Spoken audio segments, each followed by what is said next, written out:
રાધે રાધે રાધે રાધે જય શ્રી રામ એક આરતી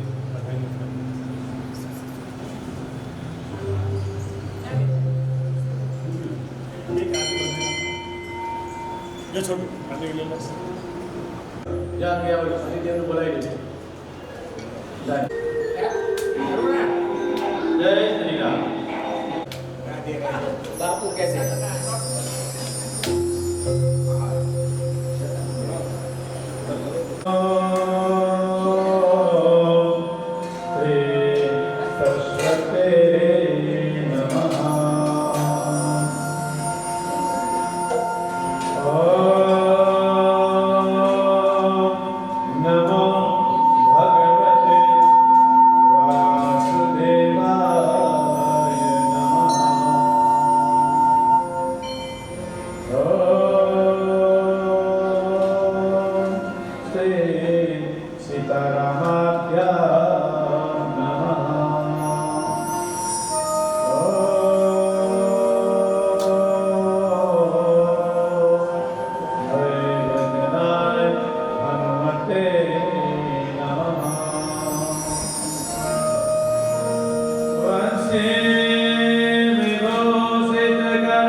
Krishna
Om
વાણીનો ઉદય થાય ત્યારે આપણે ભાગવતનું સ્મરણ થાય છે. અતિ હરિ કૃપા જા પર હોઈ પાવની દેહ્ય માર્ગ સમી. જેના પર ભગવાનની બહુ કૃપા હોય એ આ સરોવરમાં જ્ઞાનરૂપી સરોવરમાં સ્નાન કરી અને આલોક અને પરલોક સુધારી શકે છે. જય શ્રી રામ. આલોક ને પરલોક બે સુધારવું હોય તો ભગવાનનું ભજન કરવાનું. આ સાગર છે, આમાં અમૃત છે, અને જે અમૃતનું પાન કરે છે એને આલોક અને પરલોક બે સુધી જાય છે. આ ગઈકાલથી આપણે શોભાયાત્રામાં ગયા. બધાએ ગોળાઓને ગૌલોકથી બધાને આમંત્રિત કર્યા.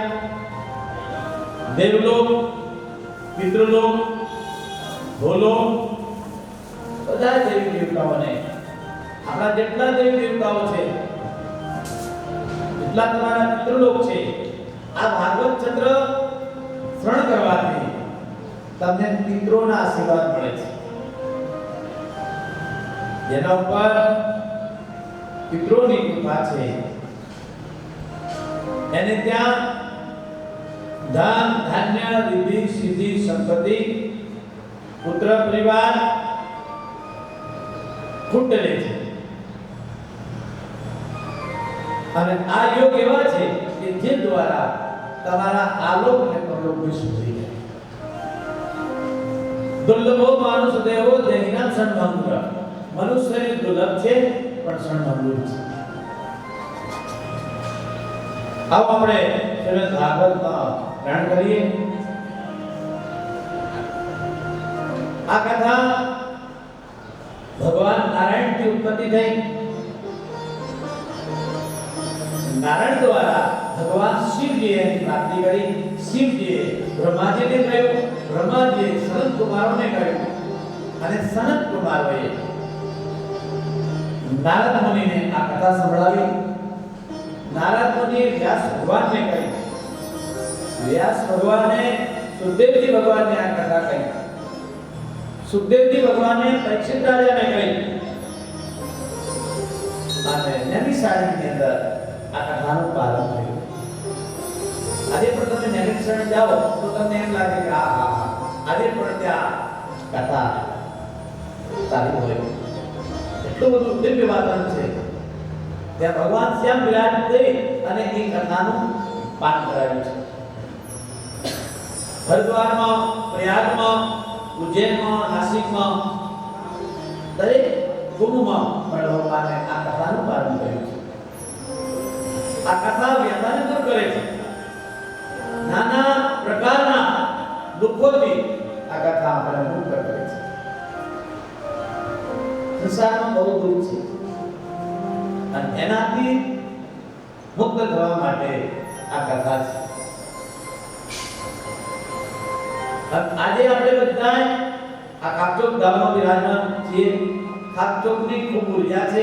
અહીં આવી બેસવા માત્રથી, કથા શ્રવણ માત્રથી, જે તમે પ્રયાગરાજમાં બેસીને કથા સાંભળો, નૈમિષારણ્યમાં કથા સાંભળો. સુત પુરાણે 88,000 ઋષિમુનિઓએ આ કથા કરી છે. 88,000 ઋષિમુનિઓ ભેગા થઈ અને 1 વર્ષનો મોટો યજ્ઞ પાલન કર્યો. પણ એમને શાંતિ મળી નહીં. બધાએ પ્રશ્ન કર્યો કે આ શાંતિ ક્યાંથી મળે? શાંતિની પ્રાપ્તિ બધાને છે, બાકી બધે ભગવાને આપ્યું છે. બધાને પ્રશ્ન કરવામાં આવ્યો કે ભાઈ શાંતિને સુખ ક્યાંથી મળે?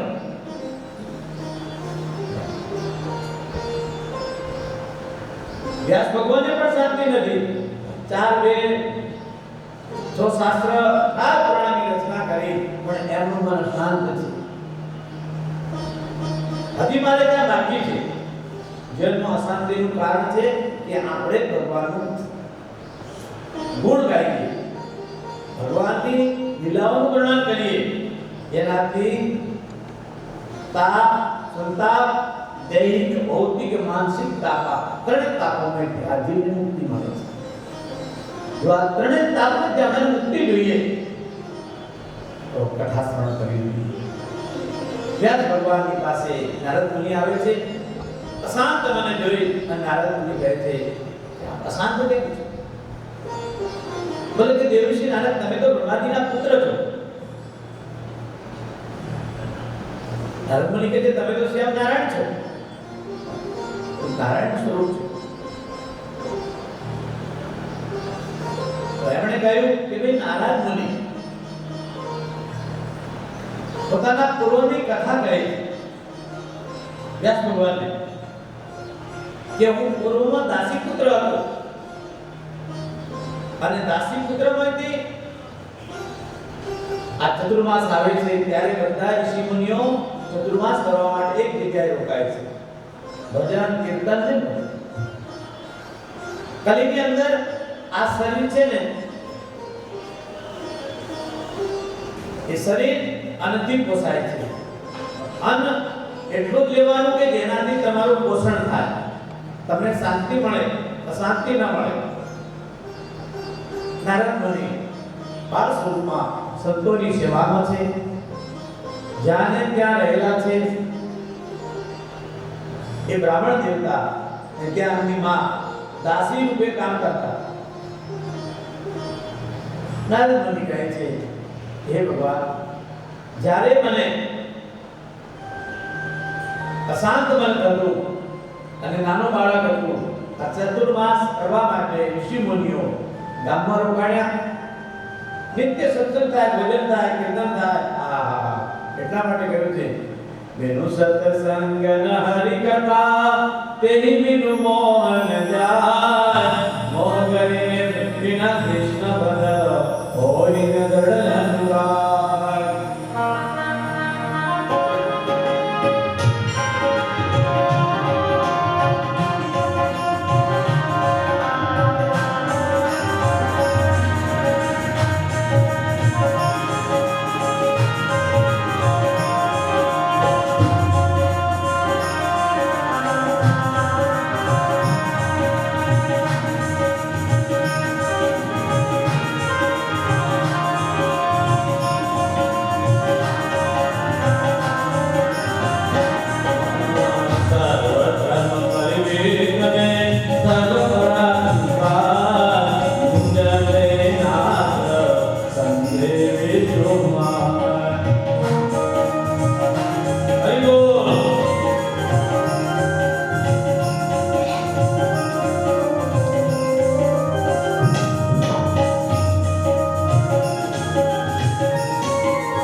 તમારું શરીર પવિત્ર થઈ જાય છે.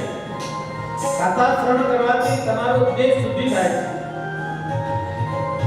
જે કથા શ્રવણ કરે છે, કથા શ્રવણ કરતા કરતા જે કીર્તન કરે છે એનો દેહ પવિત્ર થઈ જાય છે.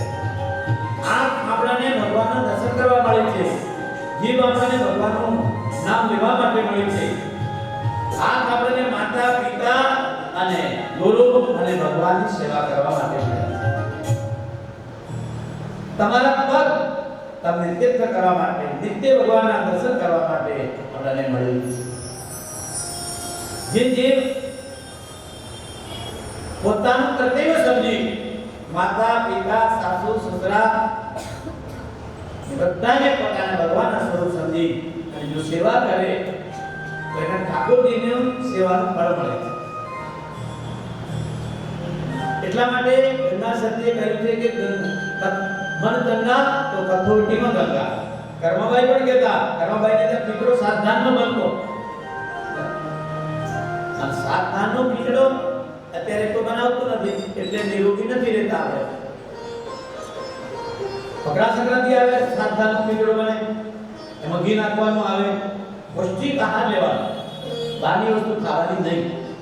ખાસ શાસ્ત્ર ના પાડે છે અન્ન એવું મન થાય એટલે અન્નમાં દોષ ન થાય એટલા માટે દોષિત અન્ન છે એટલા માટે આપણે રસોઈ બનાવી અને ઠાકોરજીને થાળ ધરાવવાથી એ પવિત્ર થઈ જાય.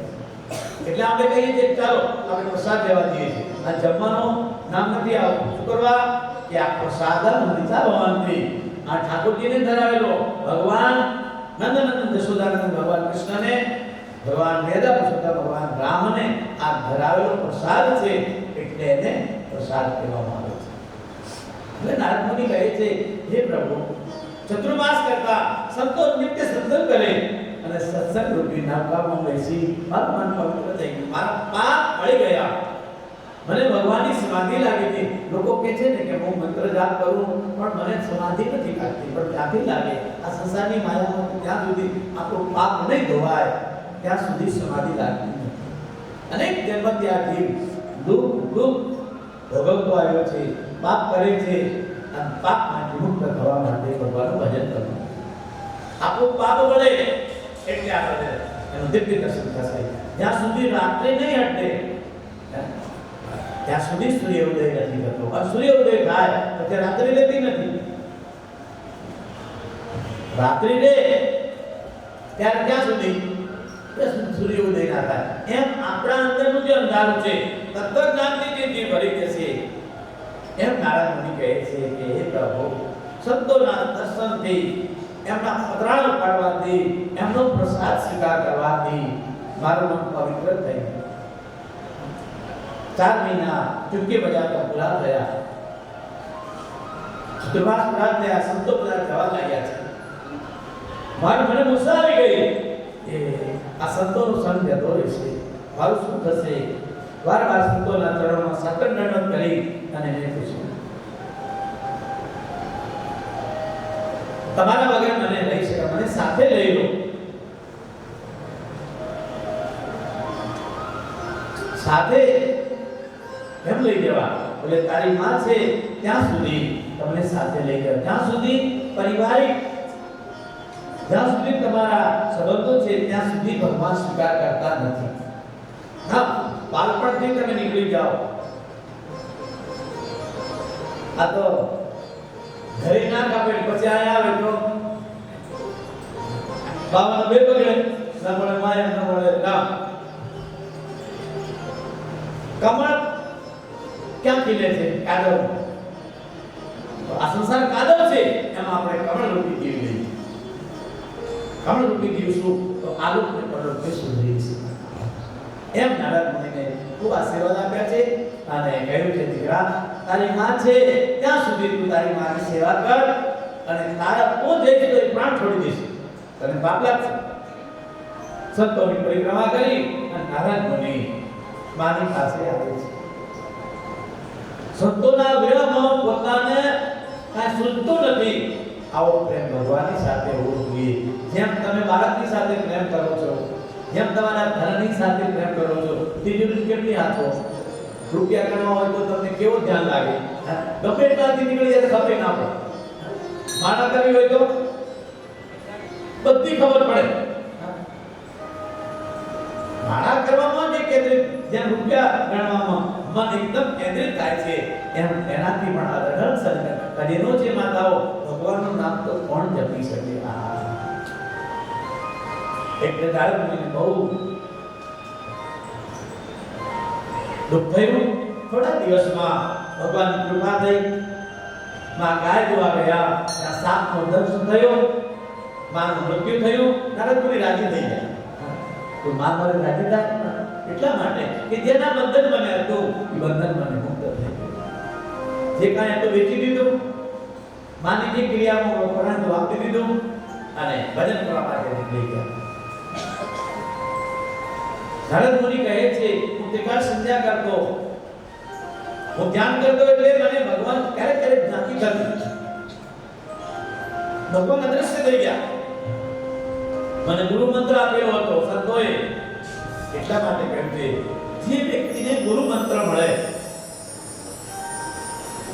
તો જ તમને કથાની સાર્થકતા મળે છે, ભજનની સાર્થકતા મળે છે.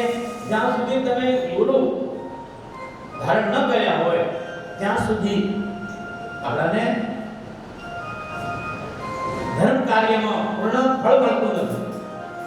એટલે આપણા રામા સંપ્રદાયમાં કહ્યું છે કે જેની લલાટમાં તિલક ન હોય, જેના મુખમાં રામનું નામ ન હોય, એને આત્મમાન જળ લેવું છે. એટલા માટે કહ્યું છે ગુરુજીના નામની ઓ માળા છે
આ બધા નિયમોનું પાલન કરવાનું આપણે. આમ તો આ નિયમો બધા હંમેશા કરવાના, પણ આ 6 દિવસ સુધી 2 દિવસ તો જતા રહ્યા, આજનો દિવસ પણ જતો રહેશે, આમ તો બધા દિવસો જતા રહેશે. હા, જ્યાં સુધી આ છત્રછાયામાં બેઠા છે ત્યાં સુધી ભગવાનનું સ્મરણ રાખવાનું. કલીમાં મોટા મોટો યજ્ઞ, મોટા મોટો પાપ અને તાપમાં જેટલો ધર્મ હોય તો ભગવાનનું સ્મરણ રાખવાનું. જે વ્યક્તિ ભગવાનનું સ્મરણ રાખે છે એને દરેક મનોકામના ભગવાન પૂરી કરે છે. જે વ્યક્તિ ભગવાનનું સ્મરણ કરે છે એને આલોક અને પરલોક થઈ જાય છે. નારદ મુનિ બહુ રાજી થયા છે અને દેવ ઋષિ નારાયણ વ્યાસ ભગવાને કહ્યું છે મેં ભગવાનની લીલાઓ સાંભળી ભગવાનનું દિવ્ય દર્શન કર્યું. આકાશવાણી થઈ કે તમને બીજા જન્મમાં બ્રહ્માજીનો પુત્ર થશો અને ત્યાં તમને ભગવાનનું દર્શન થશે. નારદ કહે છે મારું શરીર છૂટી ગયું, બ્રહ્માજીની આ સૃષ્ટિની ઉત્પત્તિ થતા મારું ભાવ અને એ ભગવાનની લીલાઓ હું ગાઉં છું. વીણા લઈ અને નારદ મુનિ ભગવાનની કથાઓ ગાય છે. એટલા માટે ભાગવત ચંદ્ર સુખદેવજી ભગવાને સંગીતમાં નથી કહ્યું, પણ નારદ મુનિની પદ્ધતિમાં આ કથા સંગીતમાં પણ ગાય છે. એટલા માટે વ્યાસ ભગવાને ભગવાનનું સ્મરણ કરી અને હાર વ્યાસ લોકભૂમિ પારાયણને લખવાનું પ્રારંભ કર્યું. જૈમિની ઋષિ ગણપતિ મહારાજ ને યાદ કર્યા છે. તમે ચાર ધામની યાત્રા જાઓ ને કે વ્યાસ ભગવાનની ગુફા આવે છે.